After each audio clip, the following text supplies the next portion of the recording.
मुख्यालय से लगभग 40 किलोमीटर की दूरी पर। और आप भली भांति जानते होंगे कि पिछले कई दिनों से मूसलाधार बारिश के चलते अलग अलग इलाकों में बाढ़ का खतरा भी मंडराया हुआ है और तमाम तरह की परेशानियों से लोग जूझ रहे हैं। ऐसे में हम मौजूद हैं महमूदपुर नगली के समीप रायपुर वाया बेहट होते हुए जाने वाला मार्ग जो सहारनपुर यहाँ से जाता है, हम यहाँ मौजूद हैं। और आप देख सकते हैं बूढ़ी यमुना के किनारे हम ठीक अभी खड़े हैं और देख सकते हैं किस तरीके का दृश्य आप देख सकते हैं। जो पानी का जो तेज़ बहाव है वो वहाँ आपको चलता हुआ दिखाई देगा। इस तमाम परेशानियों को लेकर या फिर तमाम मुद्दों को लेकर हम यहाँ चर्चा करेंगे स्थानीय लोगों से, उनसे सीधा जानते हैं उनका नाम और बातचीत करना शुरू करते हैं। जी, क्या नाम है? धन्यवाद पत्रकार महोदय, मेरा नाम सुशील सिंह गौतम है। और ऐसे में यहाँ बरसाती दिनों में, बरसाती दिन कह लीजिए या फिर पिछले कई दिनों से हो रही मूसलाधार बारिश के चलते जो बूढ़ी यमुना, जो कि बूढ़ी जमुना के नाम से एक प्रसिद्ध है यहाँ, और वो इन दिनों उफान पर है, तो किस तरह की आवाजाही में परेशानियां हैं या फिर तमाम तरह की जो मूलभूत सुविधाएं हैं उनसे किस तरीके से वंचित है यहाँ के लोग? देखिए, बहुत सारी दिक्कतें क्षेत्र में हैं और लगभग 10 से 15 गांव हमारे आसपास के पड़ते हैं और आवाजाही जो है पिछले एक हफ्ता से तो बिल्कुल ठप है। और आप देख रहे होंगे कि किस तरह से बिल्कुल ये जो मार्ग है इसे मुख्य मार्ग कहा जाता है। ऐसे में सुनसान जो इसकी हालत है वो क्या कारण होंगे कि किन वजह से सुनसान आज पड़ा है? देखिए, ये रास्ता जो है भ्रष्टाचार की भेंट चढ़ा हुआ है, क्योंकि कई बार लोगों ने भी प्रयास किया इसको बनाने के लिए। और एक ये सरकार भ्रष्टाचार की भेंट कहूँगा मैं इसको, क्योंकि बीच बीच में आवाज़ उठाते रहते हैं, संघर्ष करते रहते हैं, लेकिन यहाँ तक जो है मूलभूत सुविधाएं पहुँचती नहीं है और पहुँचनी चाहिए। यार, इस जमुना का पुल बनना चाहिए ताकि जो संपर्क 10-15 गाँव से जुड़ जाए, क्योंकि आपको पता है शिक्षा, चिकित्सा, अन्य सभी जो भी प्लेटफार्म है, जहाँ तक आदमी जिले के जो भी काम है, तहसील के काम है, सभी लोग घरों में बिल्कुल पैक है। अगर जाना भी सुशील जी, माना ये भी जाता है कि तमाम जो ग्रामीण क्षेत्र है जो यहाँ जुड़ा हुआ है, जो रायपुर होते हुए वाया बेहट या फिर सहारनपुर ये मार्ग जाता है, तो तमाम ग्रामीण जो हैं यहाँ के, उन्होंने लगातार आंदोलन भी किए, तमाम तरह के प्रयास किए, तो क्या फिर क्यों नहीं आउटपुट निकला, क्यों नहीं निष्कर्ष निकला, क्यों नहीं ये मार्ग बना या फिर पुल नहीं बना, क्या वो वजह रही? देखिए, आप तो खुद एक पत्रकार हैं और तस्वीरें आपको बयां कर रही हैं, इसमें झूठ बोलने वाली बात नहीं है। जैसे मैंने पहले कहा कि भ्रष्टाचार की भेंट कहीं ना कहीं ये चढ़ चुका है रास्ता, लेकिन हमें एक प्लेटफार्म ऐसा निकालना पड़ेगा। जैसे संघर्ष लगातार करते आ रहे हैं ग्रामवासी कई गाँव के, हमें फिर से प्रयास करना पड़ेगा, क्योंकि यहाँ की जो आवाज़ है, मुझे लगता है सहारनपुर से बाहर ये आवाज़ पहुँच नहीं पाती है। और अगर आप सबका सहयोग है पत्रकार महोदय, तो ये आवाज़ अगर ऊपर तक जाएगी तो कहीं ना कहीं मूलभूत की जो सुविधाएँ हैं वो हमारे लोगों को मिलेगी। और रास्ते का सौंदर्यीकरण होना चाहिए। लगभग 3 किलोमीटर की ऐसी रोड है कि इसमें ये पता नहीं कि खड्डों में सड़क है, सड़क में खड्डे हैं, क्योंकि यहाँ पे अधिकतर खनन का रास्ता है ये। और इस खनन के रास्ते ने 10-15 गाँव के लोग परेशान किए हुए हैं। और किसी बहन बेटी को दिक्कत हो जाए, किसी बहन को बच्चा हो, कोई दिक्कत हो जाए, किसी बहू को प्रॉब्लम हो, दवाई बुट्टी की काम हो, अगर आप कोई घटना करोगे, अभी 108 नंबर मिला हो, आप बताओ कहाँ का एम्बुलेंस आएगी? जब तक 2 घंटे में एम्बुलेंस इधर पठेड़ को होते आएगी, इधर हथनीकुंड बैराज को, नया शहर को होते आएगी, तब तक तो बहुत कुछ हुआ होगा। आश्वासन पे आश्वासन, आश्वासन पे आश्वासन, आखिरकार धरातल पे कुछ दिखाई क्यों नहीं जाता? क्या वो वजह है? देखिए, आश्वासन की ही वजह से ये रास्ता भेंट चढ़ा हुआ है, क्योंकि अभी यहाँ पे हम यहाँ किसकी मानते हैं? मतलब सरकार की, जो यहाँ के जनप्रतिनिधि हैं, चाहे उसमें एमएलए हो, चाहे सांसद हो। क्योंकि अभी देख लेना आप, 2024 का चुनाव आ रहा है, अभी इनके चक्कर कटने यहाँ पे शुरू हो जाएंगे। लेकिन अभी ये चुनावी समय में आते हैं नेता, सिर्फ दिखते हैं चुनावी समय में। बाकी कोई भी काम मुझे क्षेत्र में ऐसा गिना दो, किसी गांव में ऐसा गिना दो जो सांसद महोदय की निधि से हुआ हो या फिर विधायक निधि से हुआ हो।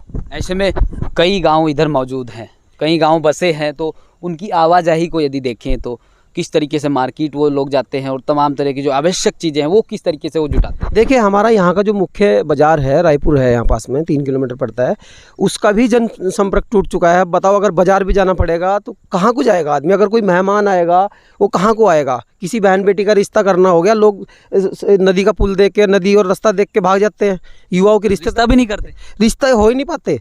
वो कह देते हैं भैया हम अपनी लड़की को कहीं और भेज देंगे, हमें यहाँ पे रिश्ता नहीं करना है। बताओ, इतनी बड़ी समस्या है। और शिक्षा की बात करें, यहाँ पे तो पूरी जीवन शैली पे इसका इम्पैक्ट फिर पड़ता है। बिल्कुल पड़ता है, बिल्कुल।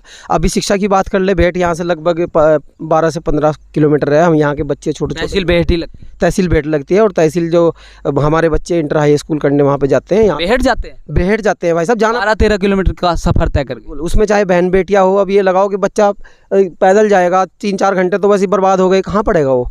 रास्ते में उसको कितनी सारी दिक्कतें हो रही हैं। क्यों यहाँ पे कुछ सुविधाएं चल नहीं है, ऑटो टेम्पो यहाँ पे कुछ नहीं, रिक्शा यहाँ पे कुछ नहीं है। जब रोड नहीं है तो कुछ नहीं है ना। सबसे पहली बात यहाँ पे रोड बनना चाहिए। रोड बनेगा तो ई रिक्शा भी लगेगी, सब संपर्क जुड़ेगा, लोग काम करेंगे, 2 पैसे कमा के लाएंगे। बताओ मजदूरी के लिए कहाँ जाएगा आदमी, जब एक हफ्ता से लगातार ये चल रही है और किसी को कुछ फ़र्क नहीं पड़ रहा है। चाहे उसमें सांसद हो, चाहे मंत्री हो, चाहे विधायक हो, ओनली वन आते हैं तो सिर्फ चुनाव के टाइम पे आते हैं, चुनावी लॉलीपॉप्स देते हैं सबको और कहते हैं कि हम तुम्हारे ये काम कराएंगे, वो काम कराएंगे, आप भ्रमण करो मेरे साथ जितने भी गाँव बीते कई दिन की यदि बात करें तो मूसलाधार बारिश है। सहारनपुर ही नहीं बल्कि पूरे उत्तर भारत में, चाहे वो हिमाचल हो, उत्तराखंड हो, तमाम जो क्षेत्र है, जो इलाके हैं, उनमें एक तरह से मूसलाधार बारिश ने एक तरह से आफत या फिर बाढ़ जैसे हालात बने हुए हैं। ऐसे में यहाँ जो जनप्रतिनिधि हैं उन्होंने कोई क्षेत्र का यहाँ का भ्रमण किया है या फिर सूद लेने आए हैं जो जनप्रतिनिधि? किसी तरह की कोई सूद नहीं ली है और मेरे ख्याल से अभी उनके कानों तक ये खबर नहीं पहुंची होगी, क्योंकि चुनावी टाइम पे खबर पहुंचती है। नहीं तो क्षेत्र में क्या हो रहा है हर आदमी को पता होता है, विधायक को पता होता है, सांसद को पता होना चाहिए कि जनता कहाँ परेशान है। अलग अलग प्रदेश हों या फिर अलग अलग क्षेत्र हों तो वहाँ के जो तमाम जनप्रतिनिधि वो अपने अपने क्षेत्रों का इन दिनों दौरा कर रहे हैं। तो यहाँ की यदि बात करें तो यहाँ ऐसा कुछ देखने को मिला? यहाँ पे कोई जनप्रतिनिधि नहीं आया ना, पे यहाँ पे कोई सुविधाएं दी गई है। अभी गांव में चलो, आप भ्रमण कर लो, सब गांव में देख लो कि काम क्या हुए हैं। काम कुछ नहीं हुआ है, सिर्फ नाम के काम हुए, अखबारों में फाइलों में काम हुए हैं, धरातल पे कोई काम नहीं हुआ है। तो गुहार क्या लगाना चाहेंगे यहाँ के स्थानीय लोगों से या फिर शासन प्रशासन के नुमाइंदों से? स्थानीय लोग तो प्रयास करते हैं हर साल और प्रयास करते रहेंगे। जब तक क्या करें, सुनवाई नहीं होगी तब तक तो भागना पड़ेगा ना। और मैं कहना चाहूँगा योगी आदित्यनाथ जी को, जो यहाँ के सीएम है उत्तर प्रदेश के, कि जो ऐसे गांव बसे हैं ये भी आदमी हैं, इनके अंदर भी जान है, इनको भी शिक्षा चिकित्सा की हर चीज़ की ज़रूरत है। तो इनकी मूलभूत सुविधाओं पर ध्यान देना चाहिए उनको। और जो यहाँ के भ्रष्टाचारी नेता हैं, चाहे वो शासन प्रशासन के हों या कोई भी है, उनको उन पर नकेल कसनी चाहिए और उनको साफ तौर पर आदेश करना चाहिए कि ये जो तस्वीरें बयां कर रहे हैं आपको, इसमें कोई झूठ शब्द नहीं है और इस पर तत्काल कार्रवाई करके तत्काल इसमें काम किया जाए, इस रोड बनाया जाए और सबसे पहले हमारी बूढ़ी जमुना का पुल बनाया जाए। सुन लीजिए, यूपी के मुख्यमंत्री योगी आदित्यनाथ, आप ही के प्रदेश का ये क्षेत्र है जो कि पश्चिमी उत्तर प्रदेश के सहारनपुर जिला मुख्यालय से लगभग 40 किलोमीटर है, जहाँ की ये तस्वीरें आज बयां कर रहे हैं कि प्रदेश सरकार हो या फिर केंद्र सरकार, जो कि गड्ढा मुक्त होने का ये दावा भी करती हैं कि तमाम प्रदेश की जो सड़कें हैं वो कहीं ना कहीं गड्ढा मुक्त हैं।